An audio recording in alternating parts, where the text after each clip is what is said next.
Hello, special കിച്ചണിലേക്ക് സ്വാഗതം. ഞാൻ ഇവിടെ ഉണ്ടാക്കാൻ പോകുന്നത് കോളിഫ്ലവർ വെച്ചിട്ടുള്ള ഒരു കറിയാണ്. അതിന് വേണ്ട ഇൻഗ്രീഡിയൻസ് എന്തൊക്കെയാണ് നോക്കാൻ നമുക്ക്.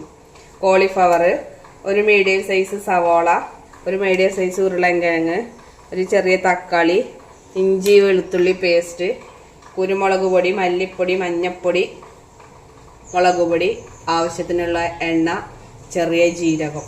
അപ്പം ഇത് നമുക്ക് അതിന് ഉണ്ടാക്കാൻ നോക്കാം. ഞാൻ അടുപ്പത്ത് വെച്ചിട്ടുണ്ട്. അതിലേക്ക് എണ്ണ ഒഴിച്ചെടുക്കാം.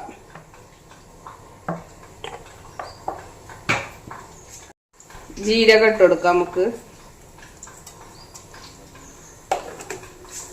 അതൊന്ന് മുരിഞ്ഞു വരുമ്പോ വെളുത്തുള്ളി ഇഞ്ചിയുള്ള പേസ്റ്റ് ഇതൊന്ന് മൂത്ത് വരണേ. ഇതിലേക്ക് സവോള നമുക്ക് ഇട്ട് കൊടുക്കാം. ആവശ്യത്തിനുള്ള ഉപ്പും കൂടെ ചേർത്ത് വെക്കാം. കറിയിലേക്കും കൂടെ ഉള്ള ഉപ്പ് നമുക്ക് ഇട്ട് കൊടുക്കാം. ഇനി ഇതിലേക്ക് നമുക്ക് തക്കാളിയും കൂടെ ഇട്ടിട്ടൊന്ന് വഴറ്റിയെടുക്കാം. അതിന് ശേഷം മസാല ചേർത്ത് കൊടുക്കാം. ഇതിലേക്ക് നമുക്ക് മസാല ചേർത്ത് കൊടുക്കാം. മഞ്ഞൾപ്പൊടി, കുരുമുളക് പൊടി ഒരു 1.5 ടീസ്പൂണ്, മല്ലിപ്പൊടി 2.5 ടീസ്പൂണ്, മുളക് പൊടി 1 ടീസ്പൂണ്,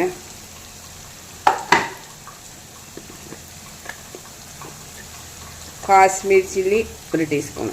ഇത്രയും ഇൻഗ്രീഡിയൻസ് ആണ് നമുക്ക് വേണ്ടത്. ആവശ്യത്തിനുള്ള ഉപ്പും ചേർത്തിട്ടുണ്ട്.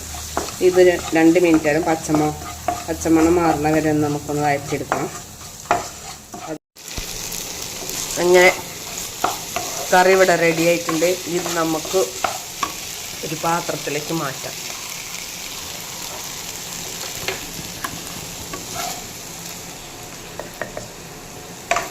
ഇത് ചോറിൻ്റെ കൂടെ ചപ്പാത്തിൻ്റെ കൂടെയൊക്കെ നമുക്ക് കഴിക്കാവുന്നതാണ്.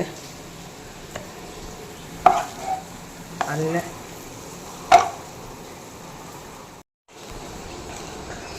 അങ്ങനെ ഇവിടെ കോളിഫ്ലവറിൻ്റെയും കിഴങ്ങിൻ്റെ കൂടെയുള്ള കറി റെഡിയാക്കിയിട്ടുണ്ട്. എല്ലാവരും ഇത് ട്രൈ ചെയ്ത് നോക്കണം.